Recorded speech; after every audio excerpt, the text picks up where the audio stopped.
Oke, kita mulai ya.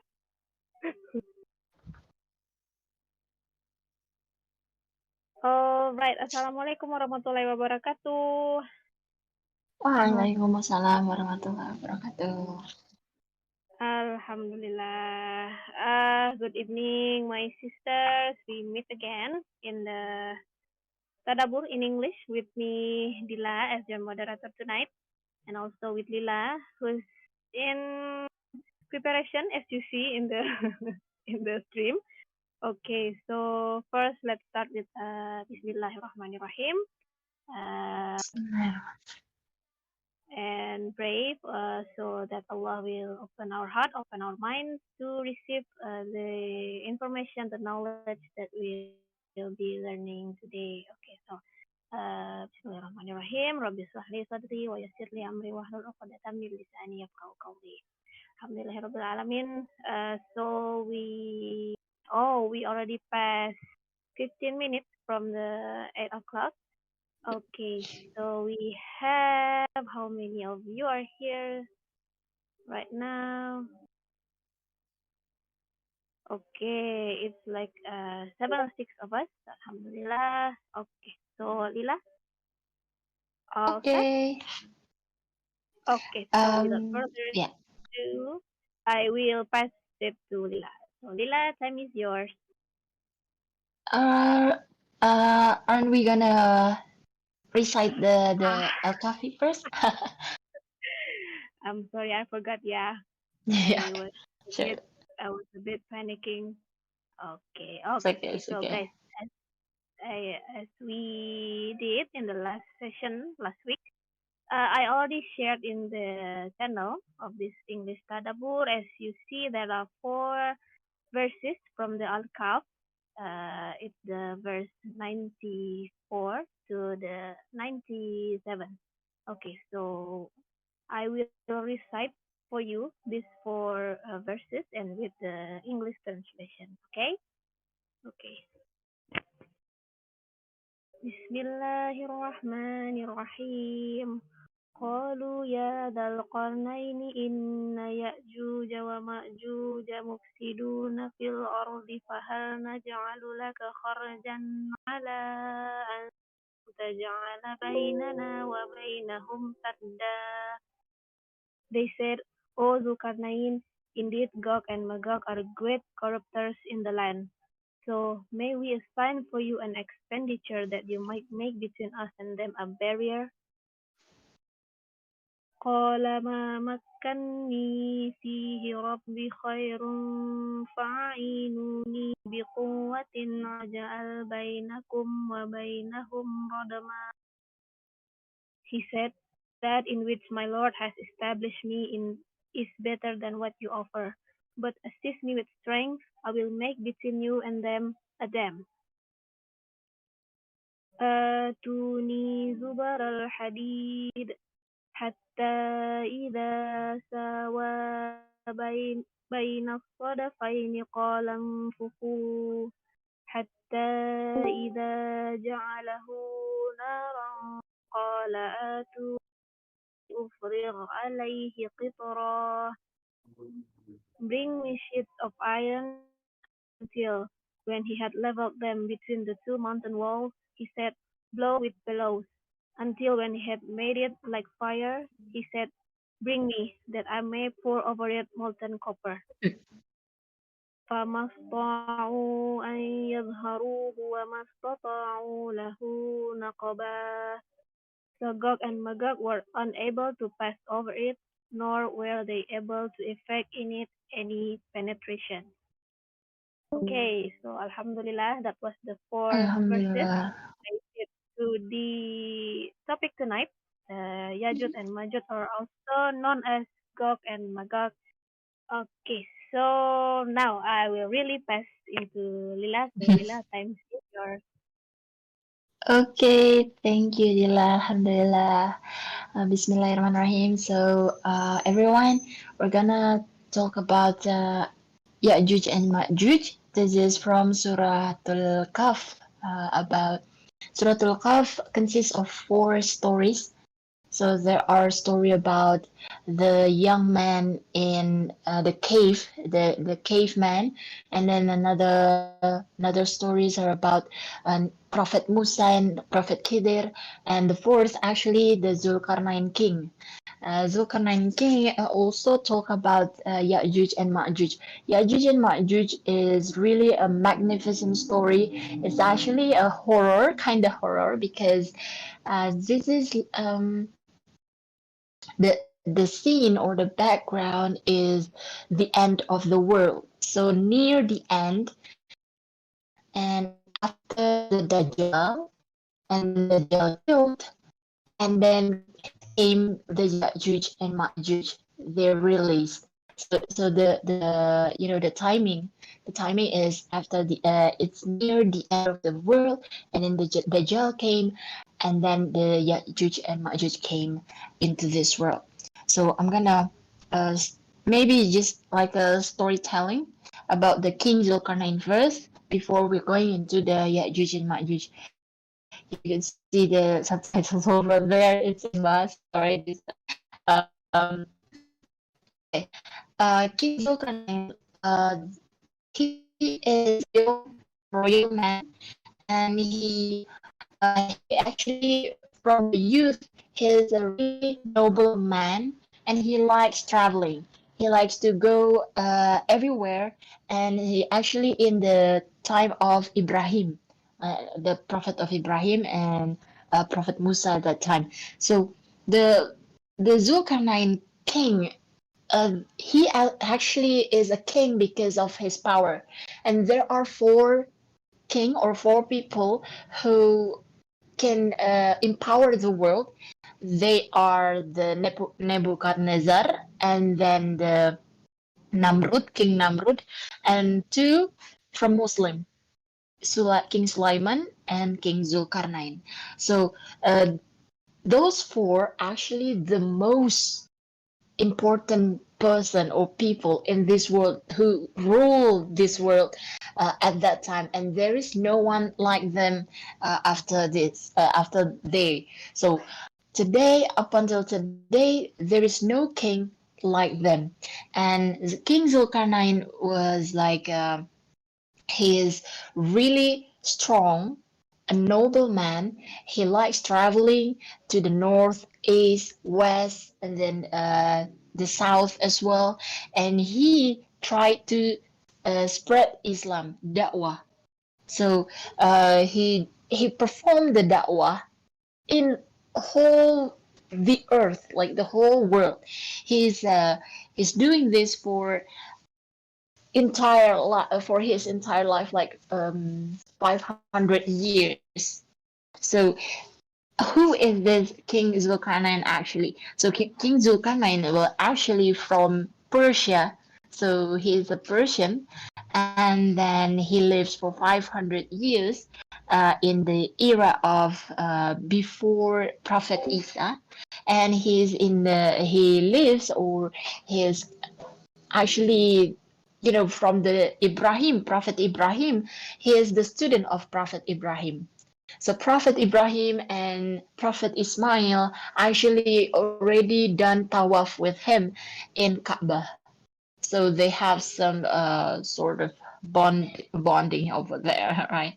And from the illustration, we know actually that he is a king who's provided with many things from Allah. Allah gives sufficiency for him, the power, food, the wealth. Like he has everything, finance, and then the security as well. And he got whatever he needed. So unlike other prophets who got the difficulties and hardship in their life, King Zulkarnain does have many advantages from Allah. And Zulkarnain itself means Zul, owner, and Karnain is two horns. So it doesn't mean that he has two horns, but actually the two horns means that this is the two horns of evil. It's east and west.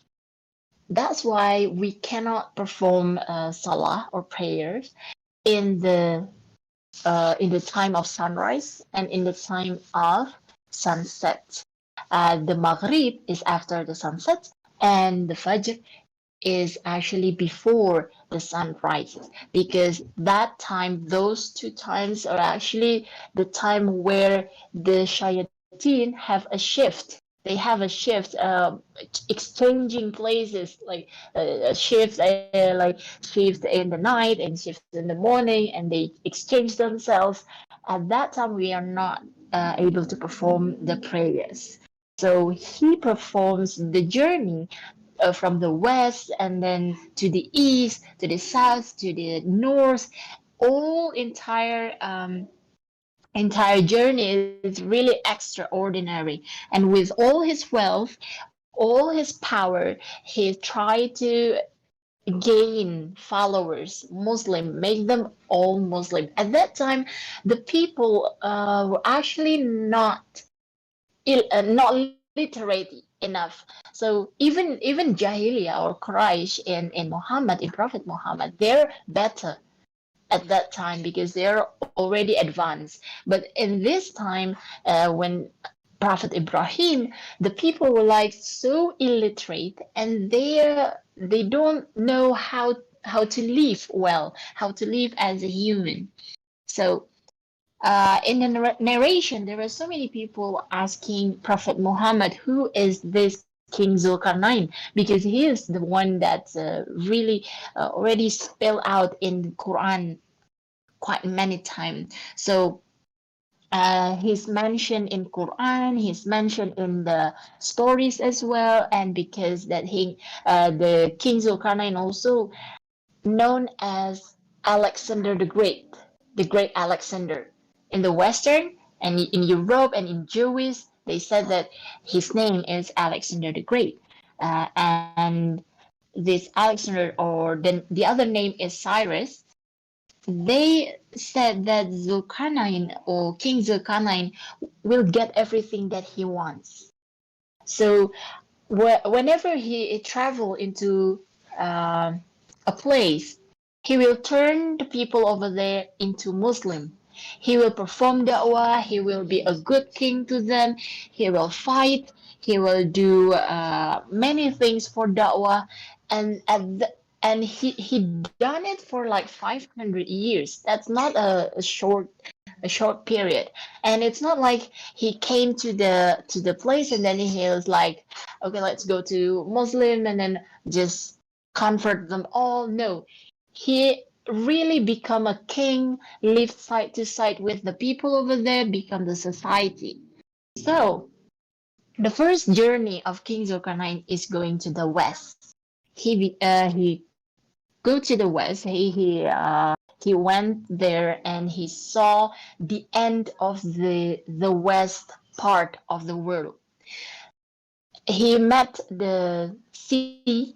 The sea is black because it's already night, and then he met a nation over there. The nation is really illiterate.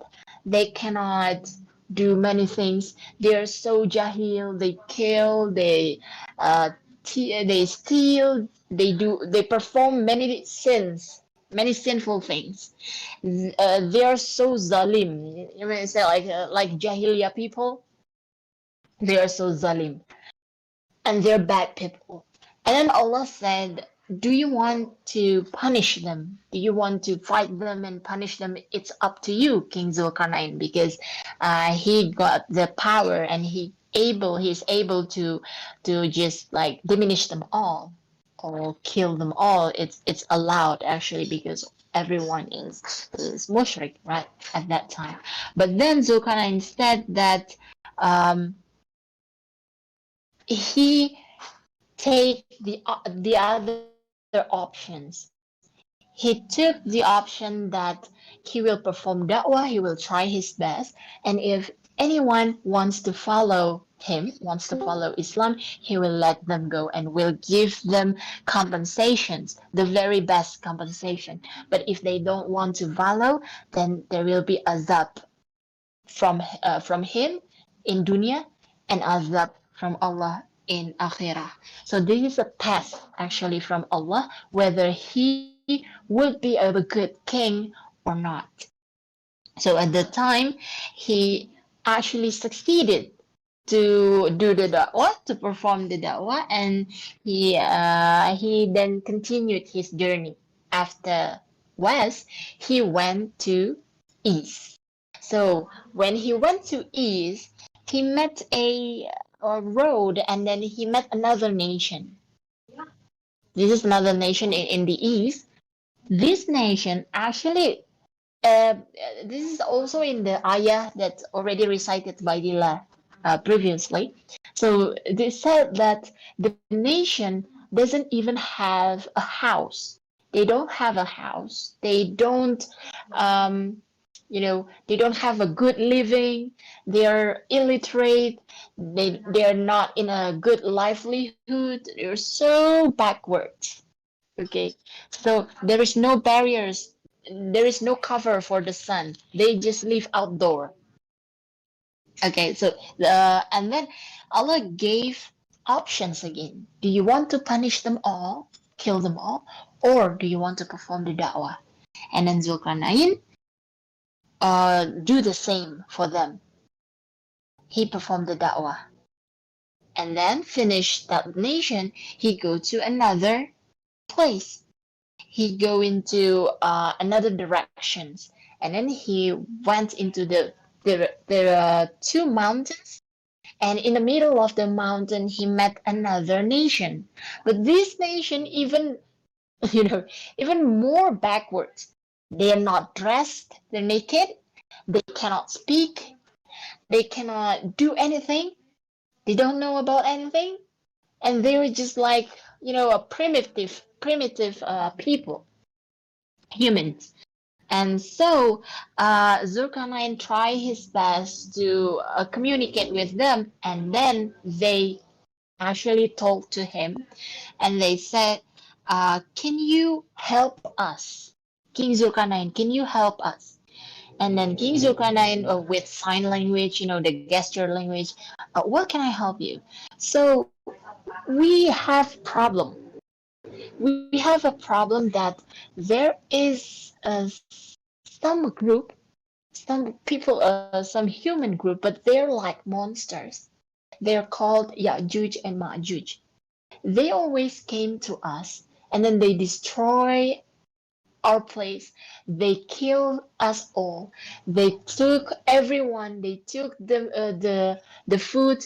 They even kill people, human, and they eat them. So they're cannibalistics. Okay, so the Ya'juj and Ma'juj came together from behind the mountains they have over there, and when they came into that nation, into that place area, they fight and they destroy the village.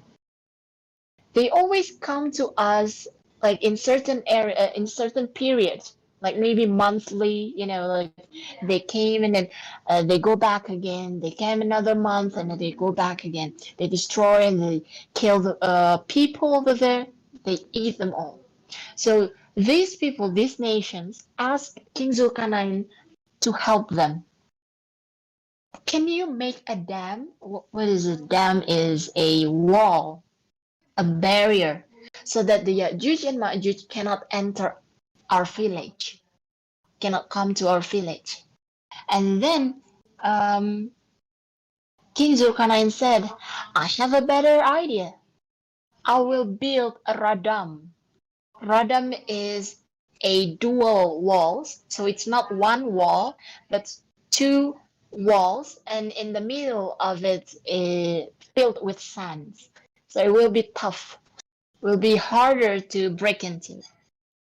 And then they made this walls or this radam and cover their village so that the Ya'juj and Majuj cannot enter their village. And King Zulkarnain asked the people to gather around and to help him as well. From this, we have a lesson that we may help other person's problem, but that person who has the problems also should try to do the solution as well. So we're helping, but not everything. Like you should do something else. So King Zulkarnain said that. So King Zulkarnain said that let's build a radam and please bring me iron, copper, metals so that we can build a huge walls. And from that, there will be barrier between the Ya'juj and Ma'juj and with that village. So these walls, this radam, has never been ever built at that time. Even up until now, they always said that maybe it's a Great Wall of China, but some people said it's not.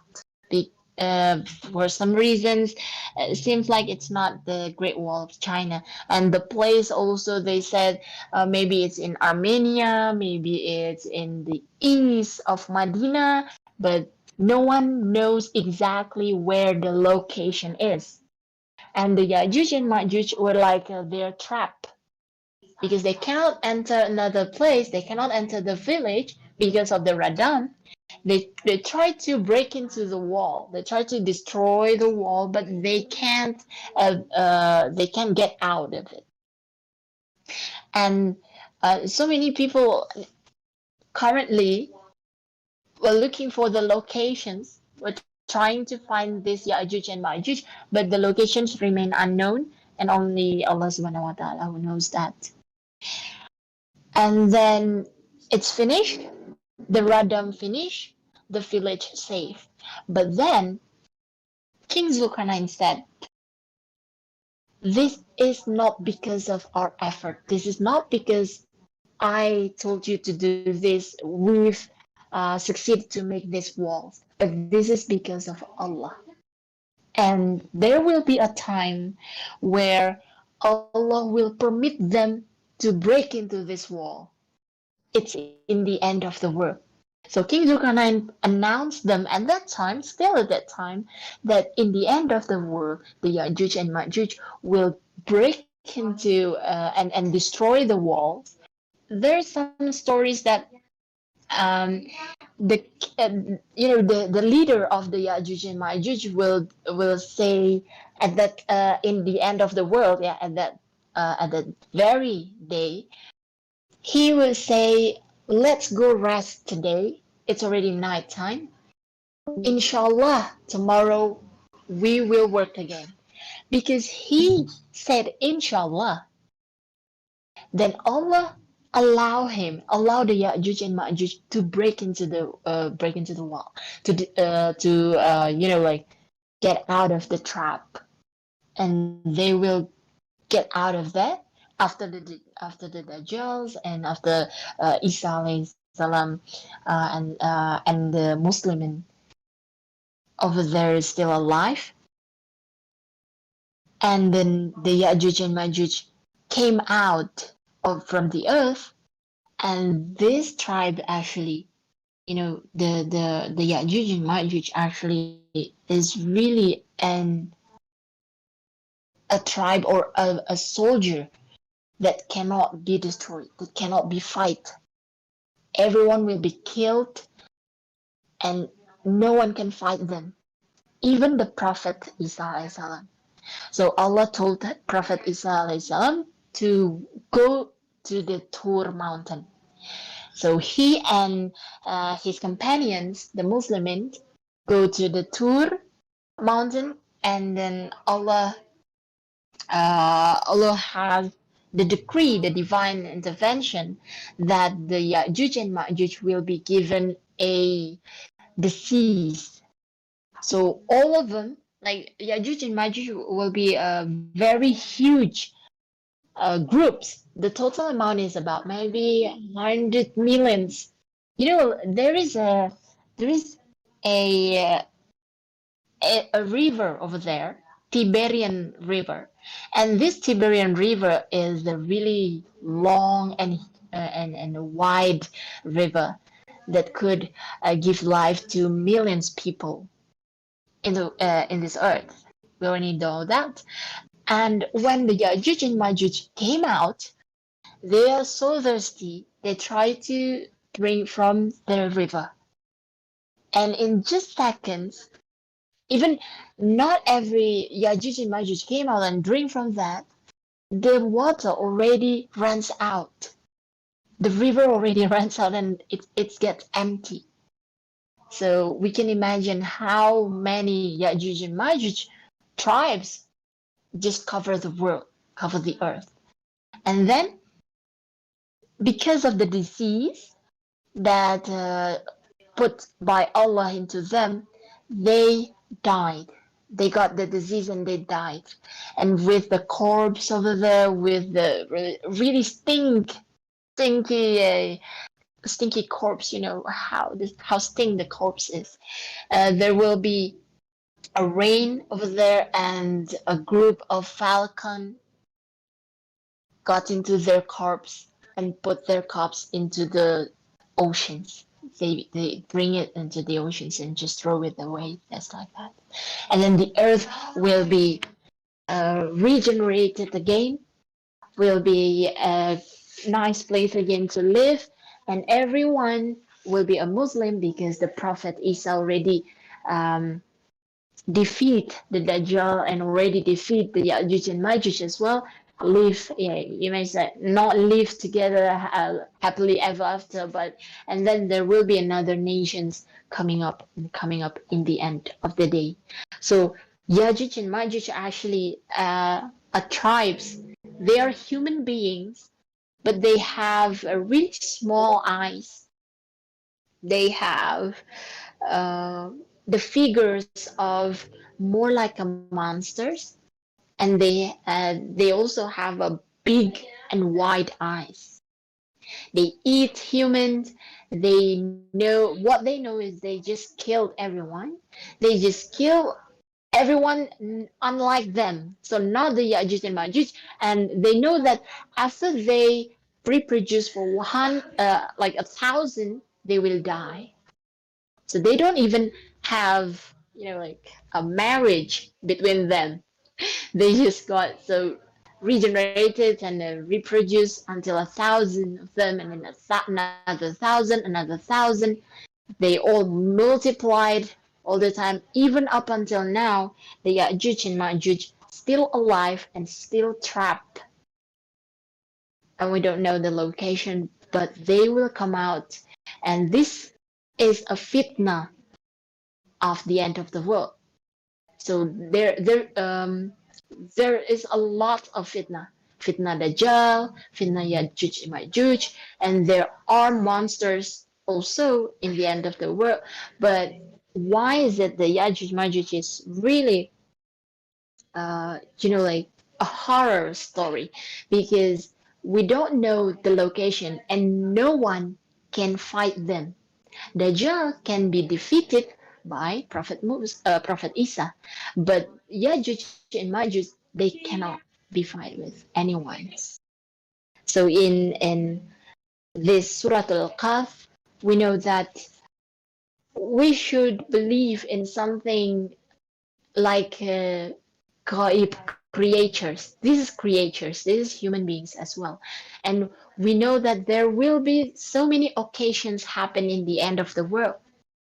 Even a very terrible things happen, and some people want to die fast because they don't want to experience the end of the world. They don't want to be killed by the Ya'juj and Majuj, because maybe we are not in Medina, like we're not going to meet Prophet Isa and become their companions, and most of people on earth actually killed by Ya'juj and Majuj. But the ibrah or the meanings behind this story is that when we try to understand about the end of the world or about akhirah, about those stories, it's really over there, and there are creatures in this earth that is ready, and we are actually already near to the end of the time, the period. Like, we're really near with the fitna Dajjal. There are so many people illiterate, but they are high tech but they're illiterate in their knowledge and in Islamic teachings. So I guess that's for me. I should go back to Dila.